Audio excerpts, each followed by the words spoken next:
Hey everyone, ready to get a little meta. Today, we're going to be diving into the world of media manipulation online.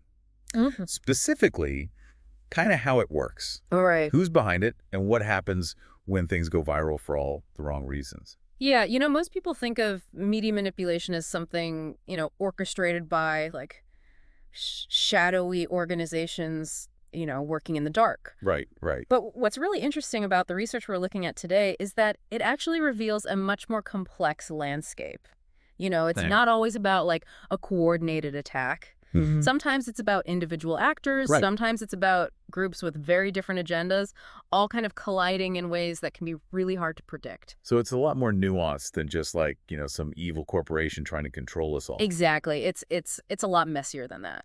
Okay, so let's start unpacking some of these actors and their tactics then. Sure. The paper we're looking at mentions 4chan and 8chan. Right. Now, I'll admit, my knowledge of these sites is pretty limited. To me, they seem like those corners of the internet best left unexplored. Yeah. Kind of like that creepy antique shop that always seems to be closed. Yeah. What's the real story here? What are these sites all about?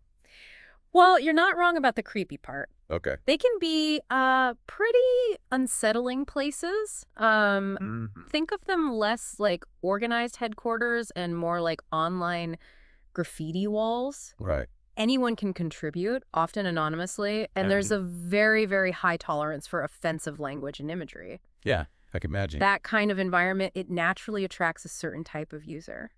So we're talking about your classic internet trolls. The ones who just love to stir up trouble. Some of them, yes. Okay. But it's important to remember that not all trolls are created equal. Right. Some are motivated by boredom, others by a desire for attention. Yeah. But what makes sites like 4chan and 8chan kind of uniquely positioned in this landscape is that they can also become breeding grounds for more calculated and insidious forms of manipulation.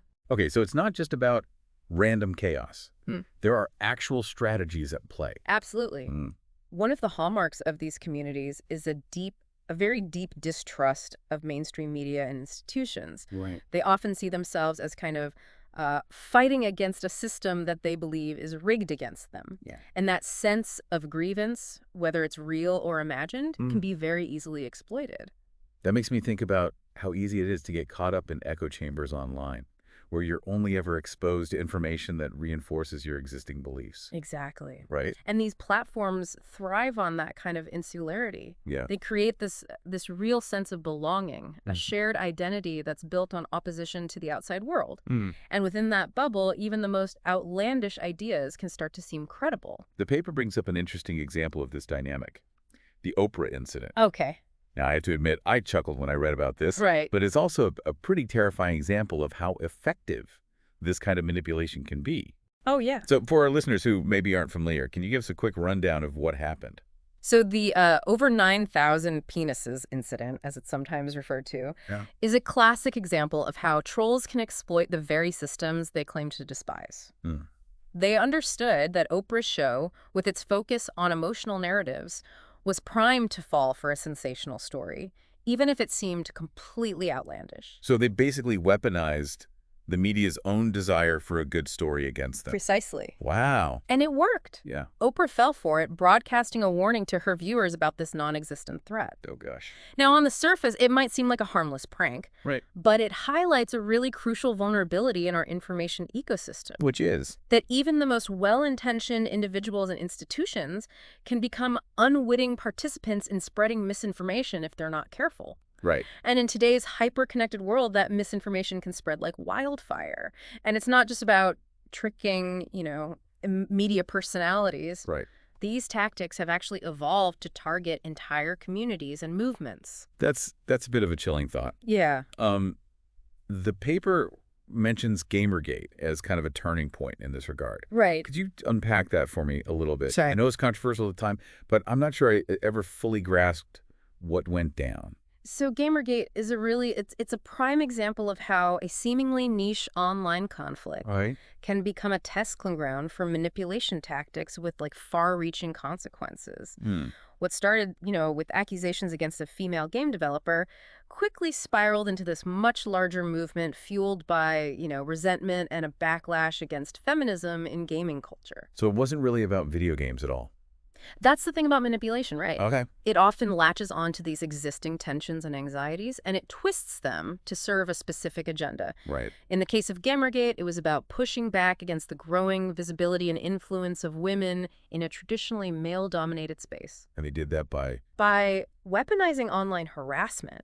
Okay. We're talking, doxing. Right. Which is basically publishing someone's private information online without their consent. Right, and often with malicious intent. Exactly. Yeah. We're talking coordinated attacks designed to intimidate and silence critics, often women, people of color, LGBTQ plus individuals. And that's terrifying. Yeah. You start to see how these tactics can have real-world consequences impacting people's lives and careers. Absolutely. Yeah. And what's perhaps most concerning is that Gamergate became a blueprint for a new kind of online activism. Look. One that prioritized aggression and disinformation over reasoned debate. Mm. In fact, many of the tactics that were honed during Gamergate were later adopted by the alt-right. That brings us to another term from the paper I wanted to unpack a little bit. The red pill. Right. It feels like it's everywhere these days, but I'm not sure I fully grasp its significance. It's a powerful metaphor, isn't it? Yeah. Borrowed from the movie The Matrix. The red pill represents this supposed unveiling of a hidden reality, right? Okay. A rejection of the mainstream narrative in favor of a more truthful, often much darker worldview. So it's like saying, hey, you think you understand how the world works, but you're wrong. Yeah. Open your eyes and see the truth. Exactly. Yeah. And that message can be incredibly seductive, especially for people who feel like they've been marginalized or ignored by society. It offers them a sense of agency, a feeling of being part of a select group who are in the know. And that's where the manipulation comes in. Precisely. Okay. The red pill becomes this gateway to a very specific ideology, Right. One that's often rooted in conspiracy theories, misogyny, racism, and because it's framed as this, journey of self-discovery, it allows people to rationalize their embrace of these really harmful beliefs. It's like they've been tricked into joining a club that doesn't have their best interests at heart. Yeah. And once they're in, it can be incredibly difficult to break free. These groups are very, very good at creating these echo chambers. Yeah. Online spaces where dissenting voices are silenced, and any information that challenges their worldview is dismissed as fake news. So how do they actually spread their message? What are some of the specific tactics they use? One of their most effective tools is the weaponized meme. Memes, as in like funny pictures with captions. I know it sounds, Right. almost silly, Yeah. but don't let the format fool you.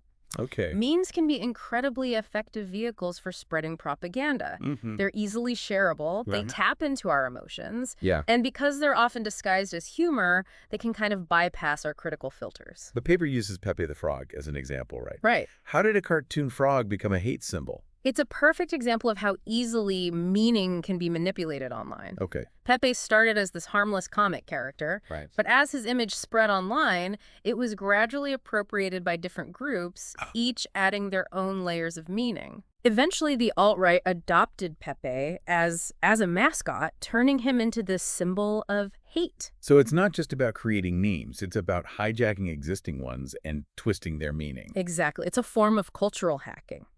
They take something familiar and they inject it with their own ideology, making it more palatable to a wider audience. Wow. And before you know it, a silly cartoon frog becomes a rallying cry for white supremacy. And it's not just memes, right? Right. They've also become incredibly adept at gaming algorithms. Ah. Okay, so I know algorithms control what we see online, Right. but how do you actually game them?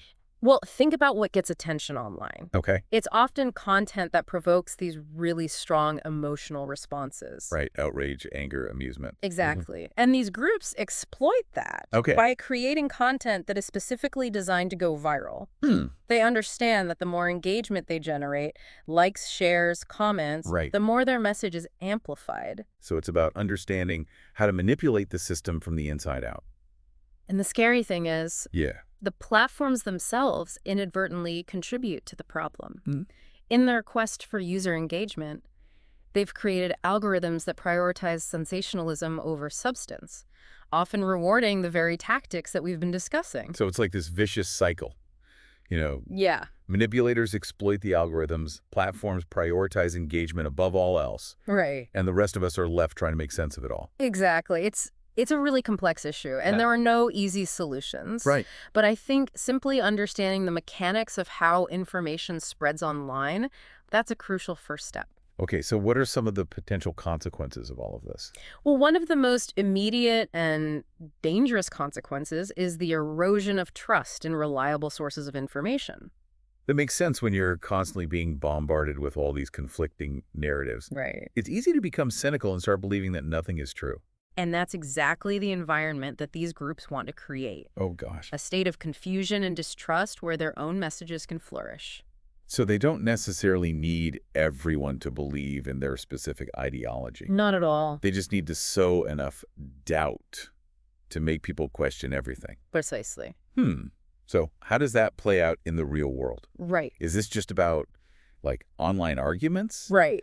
Or are there more tangible consequences? Unfortunately, it often goes far beyond online spats. Okay. The paper cites the Pizzagate incident as a chilling example of how online conspiracy theories, Right. fueled by manipulation and disinformation, can actually spill over into real-world violence. For those who haven't heard of it, Pizzagate was a conspiracy theory that emerged during the 2016 election, right? Right. It involved Hillary Clinton and a pizzeria. It did. Okay. It was a completely baseless theory, Right. spread largely through online forums and social media, alleging that Hillary Clinton was involved in a child sex trafficking ring that was run out of a Washington, D.C. pizzeria. Right. It sounds absolutely ludicrous. It does. But again, the way it was packaged was like the fabricated evidence, Right. the emotional appeals, this constant barrage of inflammatory posts. It all adds up, right? Yeah. It gained enough traction to convince some people that it was actually real. And that's where it went from being this crazy online theory to an actual real-world threat. Exactly. Right. In December of 2016, a man armed with an assault rifle entered the pizzeria, claiming that he was there to self-investigate these allegations. Oh my gosh. Thankfully, no one was hurt. That's terrifying. It is a terrifying example of how online manipulation can have very real and very dangerous offline consequences. And what's even more alarming is that these tactics are constantly evolving, right? Exactly. So it's not just about these isolated incidents like Pizzagate. No. It's about a much broader trend. The paper highlights a particularly concerning development: the spread of far-right ideologies into previously unrelated online communities, like those dedicated to, hobbies, fandoms, or even just like specific niche interests. So it's like these extremist ideas are seeping into the mainstream disguised as harmless online interactions. In a way, yes. Right. It's radicalization by stealth. Yeah. They target these communities because they offer that sense of belonging, Right. shared identity. Right, which we were talking about earlier. Exactly. Yeah. Which can make people more susceptible to manipulation. Right, Plus, they're often less vigilant about monitoring for extremist content. right, because it seems so out of place. Exactly. It doesn't fit the normal sort of tenor of the conversation. So it's not just about avoiding the dark corners of the internet anymore. It seems like it's everywhere. Yeah, it can happen anywhere. That's the scary reality we're facing. Yeah. And it makes it all the more important to be aware of the tactics being used. Right. To think critically about the information that we're consuming, and to be very wary of anyone who benefits from sowing that division and distrust. This has been a real wake-up call, I have to say. Yeah. I feel like I need to go back and reevaluate everything I see online now. You and me both. But remember, awareness is the first step. Okay. By understanding how these tactics work, we're better equipped to spot them and resist their influence. Okay. Don't be afraid to question sources, to double-check information, Right. and to be wary of anything that seems designed to elicit a really strong emotional response. So it's not about unplugging entirely. It's about becoming more conscious consumers of information. Precisely. Think of it as a kind of digital literacy, Yes. learning how to navigate the online world safely and responsibly. Are there resources available for people who want to, Yeah, kind of educate themselves further about this? absolutely. There are organizations dedicated to combating misinformation and promoting media literacy. Well, that's heartening, at least. Yeah. It feels a little less overwhelming knowing that there are people out there actively fighting back against these tactics. They're doing really, really crucial work, Yeah. but ultimately it is up to each of us to be vigilant. Okay, so what can we do? Don't underestimate your own role in stopping the spread of misinformation. What does that look like practically? It can be as simple as, Gosh. every time you choose to share something online, ask yourself, Right. is this accurate? Is Okay. it fair? Right. Am I contributing to a more informed public discourse? Or am I actually amplifying a harmful message? That's a great point to end on, I think. Yeah, Think before you share, folks. absolutely. It's more important now than ever. Couldn't agree more. Well, that's it for our deep dive into the world of online media manipulation. It was a wild ride. It really was. For me, thanks for joining me. This has been really eye-opening. It's been a pleasure being here. Thanks for having me. And for everyone listening out there, stay informed, stay critical, and until next time, keep asking questions.